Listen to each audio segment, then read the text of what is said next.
presentación. Mi presentación, que voy a intentar que sea breve, aunque cada vez me cuesta más serlo con la edad, pues cambia un poco el foco respecto a las anteriores, porque mis colegas que han hablado antes que yo pues han presentado trabajos que están realizando, están mirando hacia el futuro. Yo lo que voy a hacer es mirar hacia atrás, mirar un poco, no hacia lo que se está haciendo con respecto a la educación matemática en Teruel desde Teruel, sino lo que se ha hecho en el pasado. Y en ese sentido, pues como ya han anticipado, bueno, no lo he anticipado, pero claramente, pero ya podéis ver, pues yo soy el suplente. Estoy aquí de segundo plato, porque mi ideal hubiese sido pues, que un compañero y amigo pues, estaba hablando aquí, que es un profesor, que os presentaré, con el que yo tuve la suerte de colaborar, porque también yo he estado en la situación de mis compañeros, es decir, yo he sido un doctorando, empezando, dando clases en web, iniciándome, pero a diferencia de lo que les pasa a ellos, que están bueno, un poco solos, se tienen unos a otros, pero no hay una figura, digamos, estable, relevante, con trayectoria investigadora que les pueda acompañar de alguna manera. Pues yo sí que tuve la suerte. Aunque yo estaba haciendo la tesis doctoral en Zaragoza con otros directores, pues tuve la suerte de que cuando vine aquí había alguien con quien yo podía hablar, con quien podía compartir intereses de investigación cercanos o lejanos al de mi tesis doctoral, y que me permitió pues, luego desarrollarme de otras maneras profesionales. Entonces, bueno, pues esto será una de las conclusiones que apuntaré al final, pero bueno, lo pues, tal vez esto es un poco que no está aquí pues, para dar las gracias públicamente a esta persona.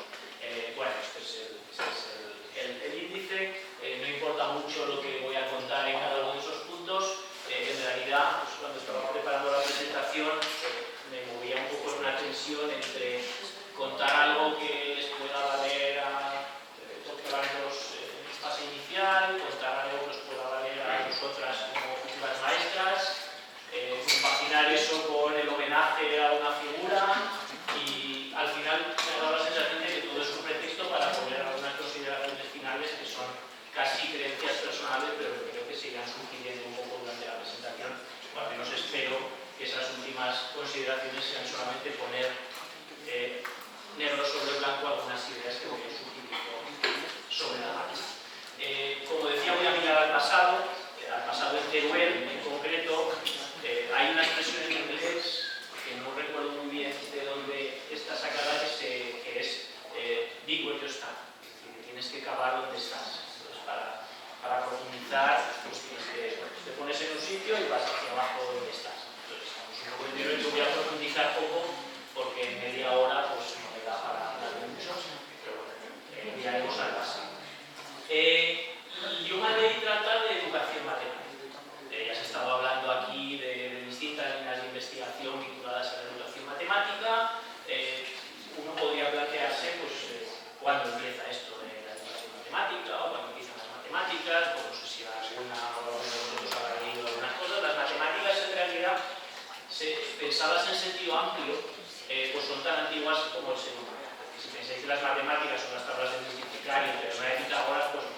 Pero si pensáis que las matemáticas tienen que ver con cómo ver el mundo, con tratar de comprender el mundo, pues el ser humano, desde que mira a su alrededor y quiere entender un poco lo que está pasando, pues se da cuenta de que tiene que contar, luego se da cuenta de algo que se llama contar, que se llama medir, tiene que diseñar cosas, tiene que ubicarse, o sea, mostrar vivos, hay que orientarse en el espacio, etc. Entonces eso es tan antiguo como el ser humano. Pero de la mano de todos esos, de todas las ideas, va la necesidad de enseñarlas, de transmitirlas. Esas ideas matemáticas, por más que en las series de televisión o sitios así nos puedan transmitir la idea de que descienden sobre nosotros como la paloma blanca del Espíritu Santo, pues la verdad es que uno las aprende. Ya ha hablado Pascual al principio, por ejemplo, de que esa rotación mental es una capacidad que se aprende, que se puede entrenar. Las matemáticas se aprenden y se pueden entrenar. Y desde el mismo momento que existen las matemáticas, existe su enseñanza. ¿Vale? Lo que sucede, lo que sí que es moderno, es la profesión de profesor de matemáticas. Es decir, que exista algo llamado profesor de matemáticas o algo llamado maestro de educación primaria o de infantil o de lo que sea. Es un fenómeno reciente.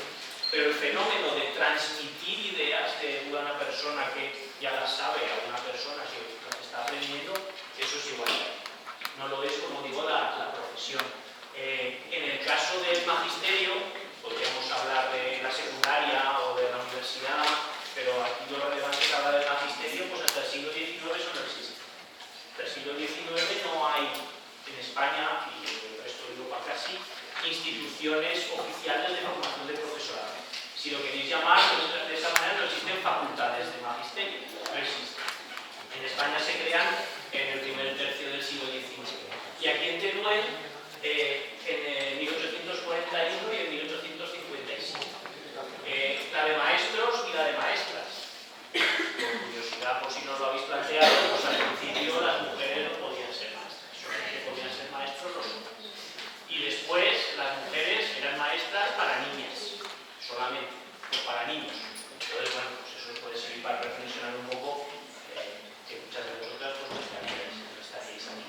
Donde estudiáis ahora, la facultad que se llama Facultad de Ciencias Sociales y Humanas, eso se crea oficialmente con ese nombre en 2004. Antes existían otras cosas y no nos interesa ir por ahí.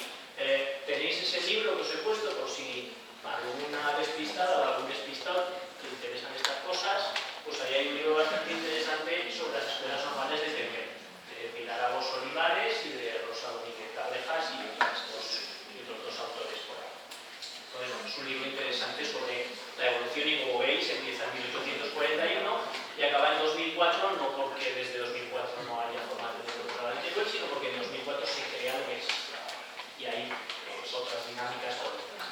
Y bien, esta es la facultad en donde os estáis formando. Y yo creo que se ha sugerido ya durante las presentaciones, y Alberto creo que lo ha dicho al terminar la sesión anterior, aquí vosotras y vosotros os formáis, vuestros profesores os forman, pero también se investiga. También se investiga en distintas áreas, en psicología, en particular en didáctica de las matemáticas. ¿Qué es eso de didáctica de las matemáticas? Bueno, eso es un área de conocimiento, una disciplina científica en la que aquí os han mostrado al menos 4 ejemplos de posibles investigaciones en didáctica de las matemáticas, líneas de investigación de distinto tipo. Si la formación de maestros y la figura de docente es joven, el área de didáctica de las matemáticas es más joven todavía. En España se crea en 1984.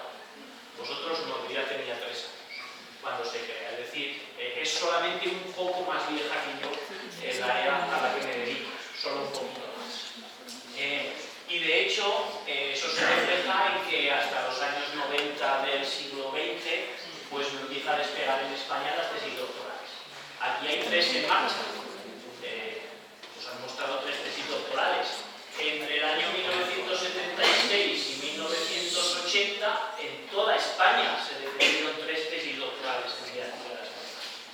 Y ahora se están trabajando aquí 3 simultáneamente en Teruel, para que os hagáis una idea de todo eso. Pero veis que, por ejemplo, pues en 1984 hasta allí es muy poco y la creación del área de conocimiento, casualmente o no, provoca un crecimiento en las defensas de tesis doctorales.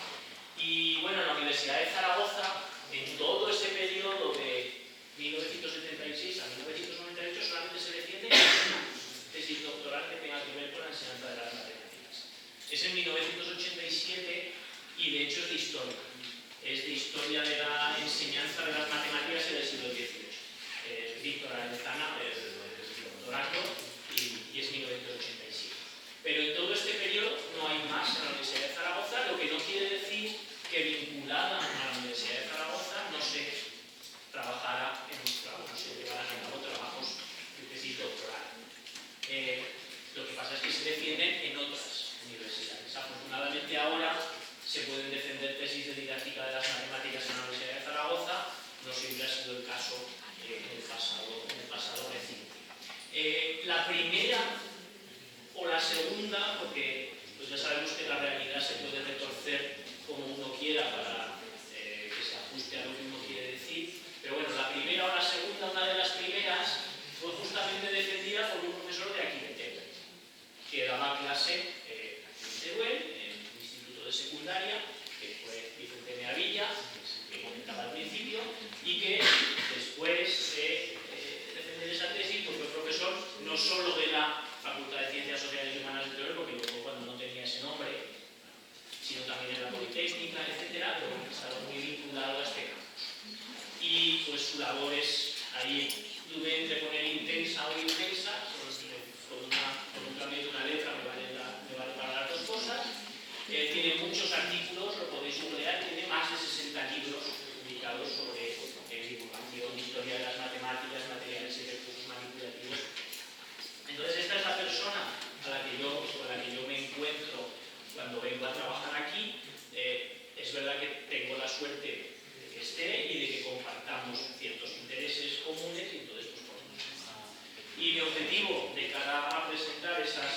reflexiones finales, pues es hablar de algún pequeño trabajo de Vicente, uno compartido, muy pequeñito.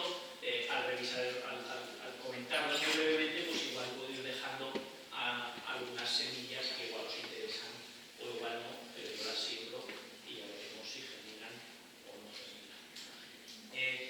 La primera es su tesis doctoral. La tesis es del 98. Claro, bajo mis parámetros no es de hace tanto, bajo los vuestros pues es prehistórica, claro. Es tan prehistórica que no existe en papel y no está ni digitalizada.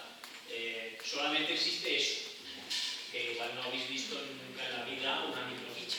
Microfilm, pues eso se llama microficha y es una manera de almacenar grandes volúmenes de papel en pequeños espacios. Una memoria, digamos, un USB antediluviano. Esos son las fotos, son fotitos de las páginas.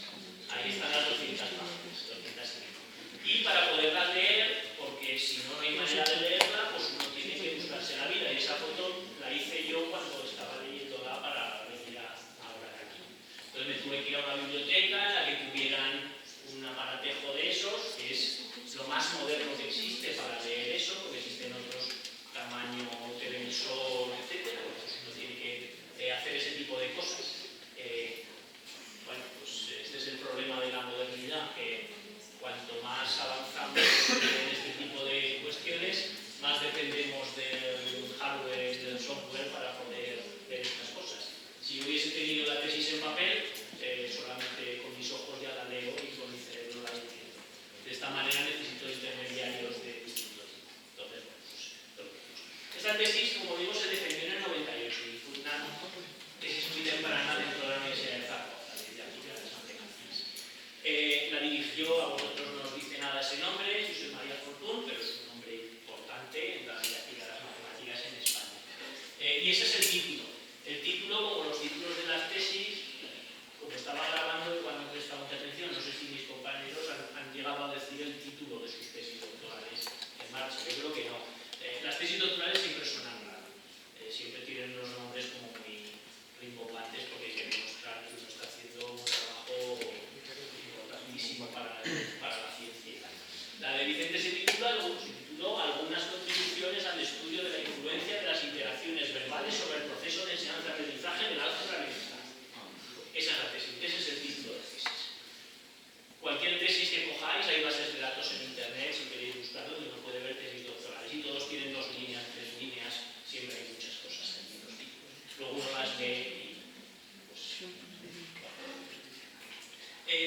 lo que se plantea, o lo que es más interesante, plantearse la pregunta de investigación, o el objetivo de investigación, que es ese. Se pregunta qué tipos de interacciones verbales entre un tutor y 4 alumnos de esos son eficaces para el aprendizaje de estos cuando resuelven problemas de álgebra trabajando en grupo cooperativo. Esto es un poco más informativo.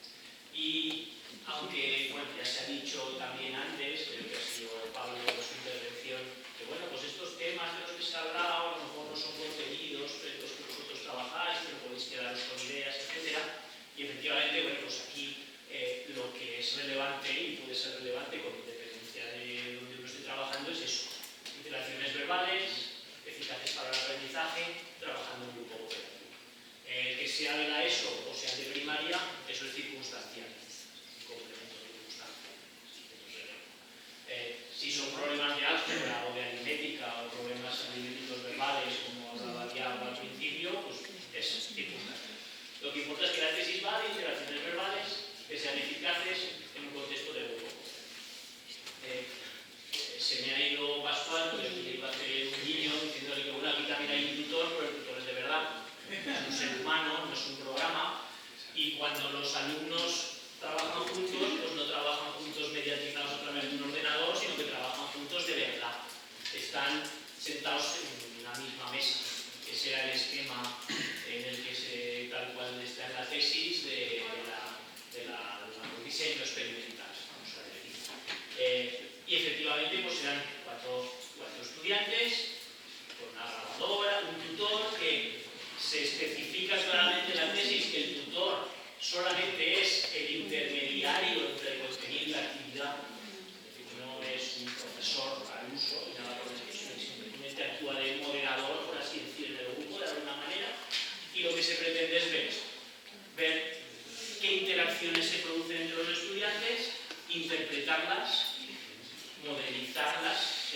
sea eso, tratar de darle un oropel teórico a todo eso y luego seleccionar las más eficaces. Y esto es algo que deberéis hacer vosotras y vosotros en el futuro, porque entiendo que querréis que vuestros niños y niñas trabajen en grupo y estas cosas, porque eso que se lleva, ¿no? De momento, cuando vayan cambiando los gobiernos y la IA los gobierne, pues entonces estaremos otra vez todos sentados mirando una pantalla. Pero de momento parece que hay evidencias, como decía Pascual al principio, de que se aprende mejor en grupo, de que se construye mejor en grupo. Entonces tendréis que ver lo que está pasando entre esos niños cuando hablen entre ellos y tal, tendréis que identificar qué pasa allí y tendréis que entender qué significa eso que está pasando, ¿vale? Entonces, bueno, esto es una situación muy concreta porque es un grupo muy pequeño, es algo, etcétera, pero uno puede extraer enseñanzas para la práctica. La tesis, como he dicho, tiene 200 y pico páginas. Yo me he saltado directamente a las explicaciones didácticas. Como tenía que hablar para maestras futuras, pues lo que les interesa a las maestras es para qué sirve esto. ¿Qué aprendo yo para mi práctica docente de esta tesis doctoral con este título tan raro? Y al final hay unas cuantas implicaciones. Aquí os he puesto algunas porque resuenan cosas. Esto está escrito en el 98, pero resuenan cosas con el currículo de ahora. Allí se habla de que, y con ideas que están en boga actualmente, que cada alumno intentará poner al descubierto sus necesidades de forma clara y precisa. Eso es tema socioafectivo por todos lados. ¿Qué necesito? El tutor, el docente, no debe atender directamente las necesidades de ayuda de sus alumnos. Por el contrario, invitará a sus compañeros a que las atiendan. No ser tutor informático está mal no está. Pero claro, esto va en contra de lo que hace el profesor. Oye, y si nos decían eso, ¿has probado a poner una X? No, pues no es eso lo que en esta tesis se dice. Cuando un alumno recibe ayuda, pues tiene que manifestar el efecto que ha tenido. Y si no lo dice, hay que decirle y pedirle que lo verbalice. Mira, aquí lo que está sobrevolando todo el rato es la verbalización, el mediar entre los estudiantes, etc. ¿Vale? Todo ese tipo de ideas. Y la no valoración, el no valorar la información de un alumno sin que lo hagan el resto de los alumnos. ¿Vale? Hay más implicaciones que no vais a poder leer porque la tesis esta es en el contrario. Entonces, pues, o me la pedís y os cobraré mucho dinero por ella o no podéis leerla. Pero bueno, hay cosas arduas de leer dentro de la tesis porque hay un esfuerzo de teorización y cuando uno hace investigación no solamente tiene que pensar en que va a haber implicaciones, también tiene que pensar en que va a haber implicaciones, pero hay un esfuerzo de teorización en la investigación didáctica de las matemáticas. Eso es un poco sobre la tesis. La tesis, esta transparencia del titulado no siempre es el principio. En el caso de Vicente, la tesis es del 98. Él nació en el 49. Es una idea, tenía 49 años cuando empezó su tesis doctoral. No voy a preguntar las edades de los doctorados por pudor. Y porque así no digo nada. En su caso, la tesis fue casi el final, más que el principio. Vicente desde los años 80 iniciales tenía una preocupación por la enseñanza, por la didáctica de las matemáticas, voy a decir. El primer artículo que yo le he podido rastrear es del 82, el de la derecha, de una revista que se llama Números, que es una revista pues, que merece la pena que profesores podáis leer porque es accesible para vosotras y para vosotros. Y habla de un puzzle geométrico muy sencillo. Es un hexágono regular cortado de esas piezas y con esas piezas se pueden hacer cosas. ¿Y qué cosas se pueden hacer? Y eso le dieron necesita un premio en el 80 y ahí está publicado también muy difícil de encontrar. Si no la tienes en papel, maravillas del mundo moderno, te vas a la revista está digitalizada desde el número 1. Te vas a este artículo y no está, faltan las páginas. Así es la vida. En el 89 en Suma, que es otra revista dirigida a profesores, como maestras que vais a ser, pues os interesará quizás leer, informaros. Entonces hay revistas accesibles en las que podéis ver cercanos a la investigación, a la innovación, etc. También estaba publicando allí, en este caso, demostraciones dinámicas de poder comunicar. Entonces, como digo, en este caso, más que ser el punto inicial de su carrera, supone una cierta culminación a una preocupación desde su práctica.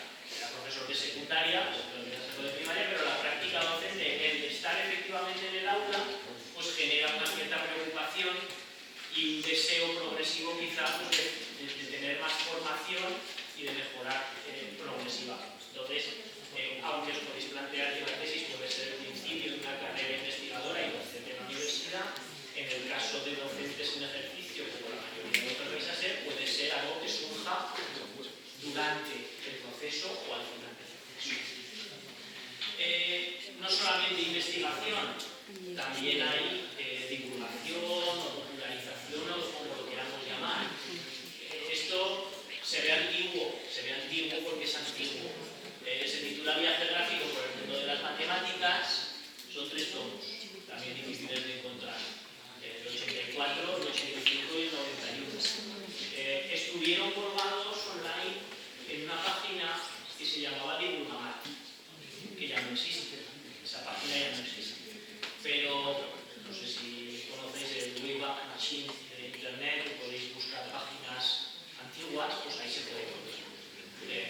No todas las fotos que hay en la página tienen los PDFs, pero sí que en algunas están. Es una historia ilustrada de las matemáticas para estudiantes de secundaria, pero lo pueden leer estudiantes de primaria, algunos fragmentos, e incluso vosotras podéis leer algunos fragmentos vosotros. Y esto surge de una colaboración con un profesor de dibujo de su centro. Entonces es curioso porque en el prólogo lo dice, de en los cafés hablábamos de estas cosas, yo tenía este proyecto de hacer algo de tal y pues con este colega, que es de ahí, José Antonio Casteras, pues lo hicieron. Y ese es digamos, el objetivo que plasmaba, era pues que los discípulos, eso ya sonaba viejo en el 84, pero más todavía ahora, se sientan atraídos por la evolución de las matemáticas, que son las ciencias que desgraciadamente suelen mostrarse hostiles. Tristemente, pues han pasado varios decenios y las matemáticas se siguen mostrando hostiles para los estudiantes. Pero bueno, aquí hay una preocupación nuevamente por romper con eso. Y os decía que os pueden valer porque, bueno, no sé exactamente aquí qué prácticas hacéis en didáctica de la aritmética 1, pero en Zaragoza por lo menos en didáctica de la aritmética 1 se hace una práctica que va de eso, o que en parte va de eso.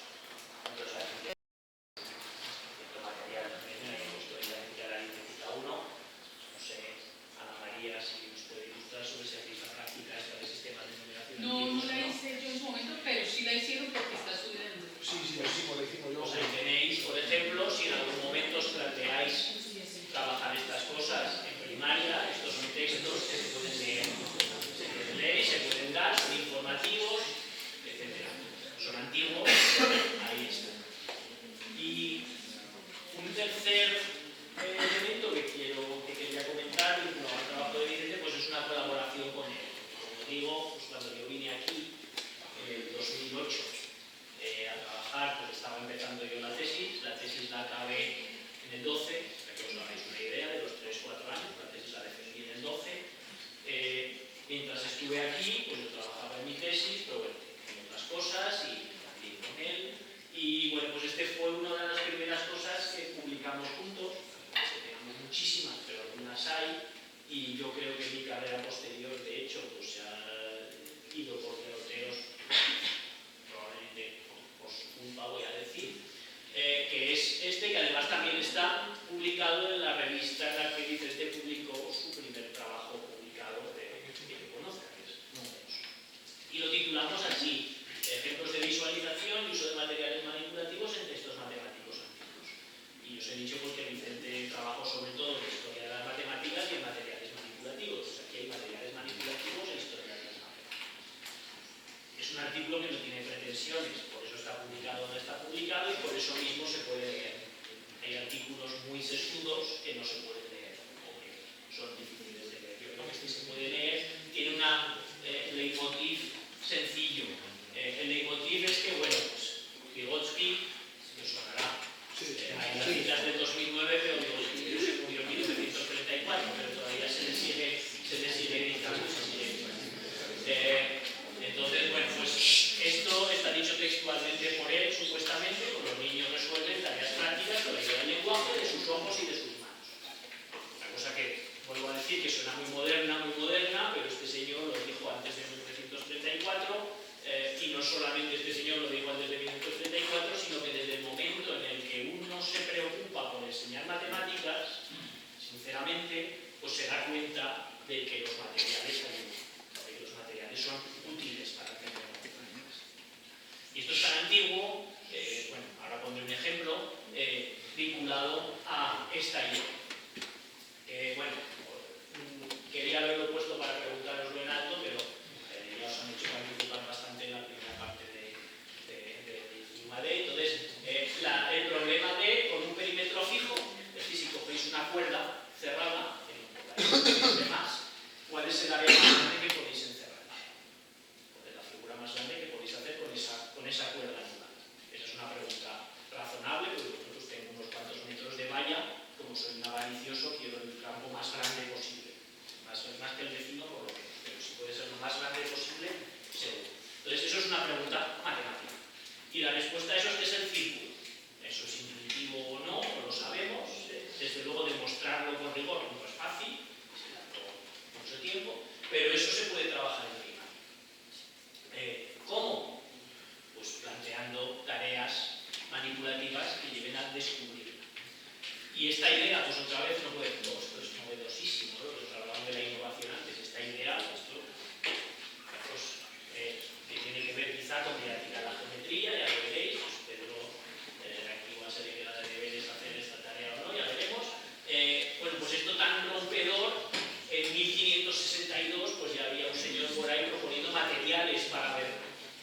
Y este señor, pues con su idioma del siglo de oro, su español del siglo de oro y su caligrafía y su ortografía inentendible casi, pero que sí que se puede entender, lo que viene a decir es que para entenderlo coge un tablón, coge varios tablones de la misma longitud y de la misma altura, es decir, tablones iguales, y con uno hace un triángulo, con otro hace un cuadrado, con otro hace un pentágono, con otro hace un hexágono, y mira, a ver, ¿y cómo miras? Pues llenando arena o como quieras, y ya está, y así pues lo verás.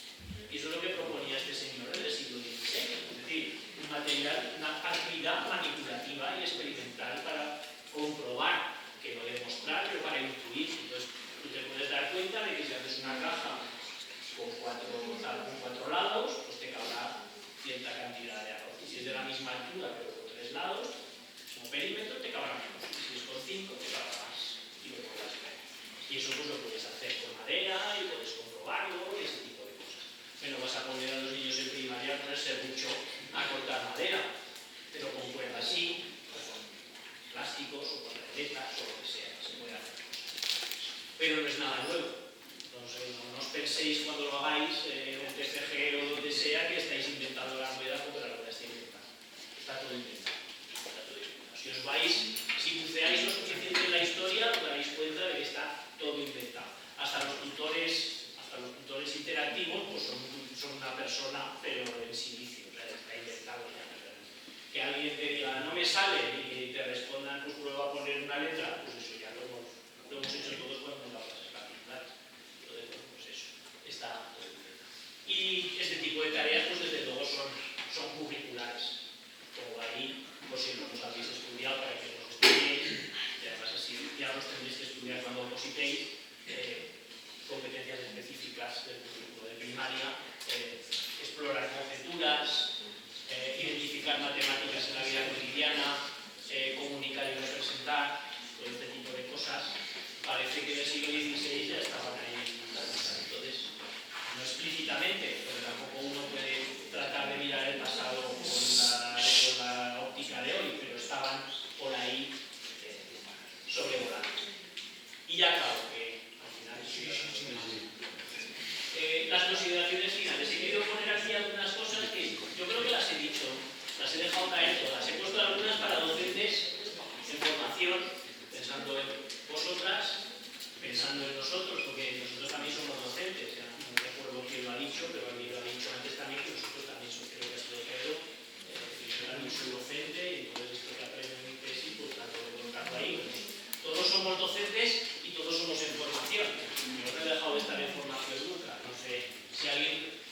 dejas de estar en formación cuando te mueres.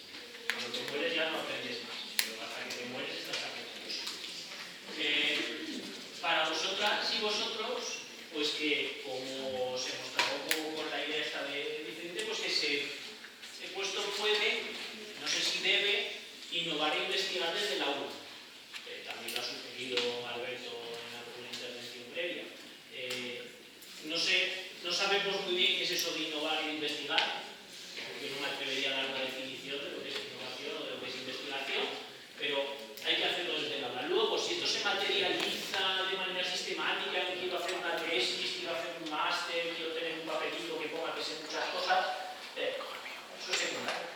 Eso es secundario, no tiene por qué ser central.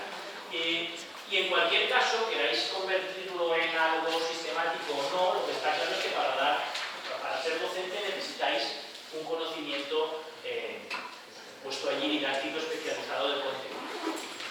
Tenéis que formaros, y aquí mis compañeros pues, se están esforzando por daros una formación especializada para la enseñanza de las matemáticas, y más allá de lo que sucede en la facultad, hay revistas, hay centros de profesores, hay lugares a los que podéis recurrir. Que no solamente os tenéis que preocupar por enseñar contenidos o destrezas. Esos cómics que había por ahí no estaban orientados a enseñar matemáticas. Cuando Vicente escribía esos libros, no estaba pensando en que fuesen a aprender mejor la función cuadrática. Lo que estaba pensando era en mostrar que había personas ahí detrás, que había una historia, que había un pasado, etc. Eso también os tenéis que preocupar vosotros y hacer. ¿Qué se puede colaborar en la enseñanza con otras áreas, con otras disciplinas? Esos libros hechos con profesores de dibujo, pues a lo mejor en el futuro vais a ser profesores de matemáticas, más que os pese, pero bueno, ahí también podéis trabajar las matemáticas desde otros lugares, pero si lo hacéis, hacedlo de manera significativa. Y luego, pues que mirar al pasado también puede ayudar a entender y a mejorar el presente. Y para investigadores, quizá en formación o no, pues también tengo algunos aprendizajes, creo, que se pueden sacar de las transparencias anteriores. Lo primero, si hubiese aquí alguien de la administración, pues mejor, pero como se está grabando, igual la IA lo oye y cuando le pregunten lo dice, pues la importancia que tiene que haya investigadores con una figura estable en los centros universitarios. Teruel, pues es igual problemático para eso, lo sabemos todos, pero también es en buena medida una cuestión de voluntad. Entonces, bueno, yo tuve suerte, vosotros no hay suerte, eso no quiere decir que mis compañeros no estén trabajando en una tesis maravillosa y que desempeñen su labor, pero se están perdiendo algo. El ir a un lugar en el que hay ya alguien establecido te da un valor añadido que no se puede pagar.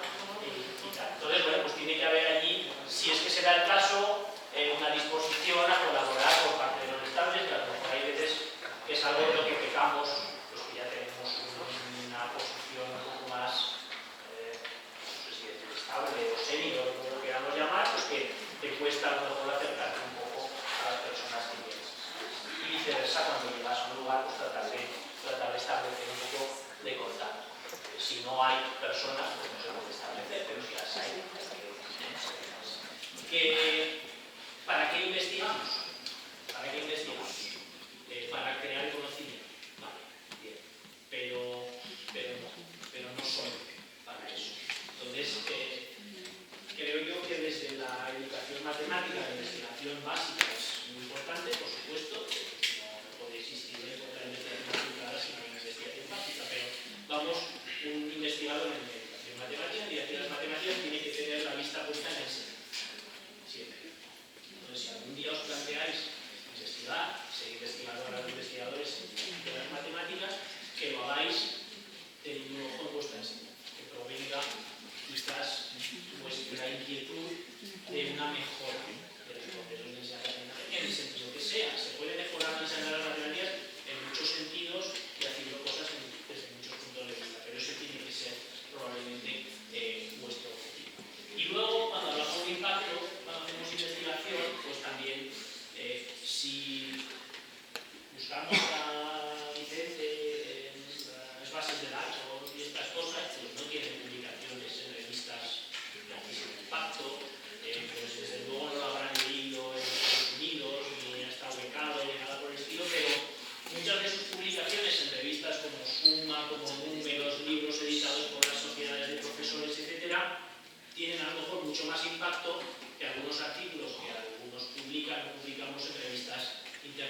tener vosotras impactos sobre vuestros estudiantes, y ese impacto explota exponencialmente, porque una niña a la que le cambiéis la vocación y se dedica a las matemáticas, pues luego eso se propaga,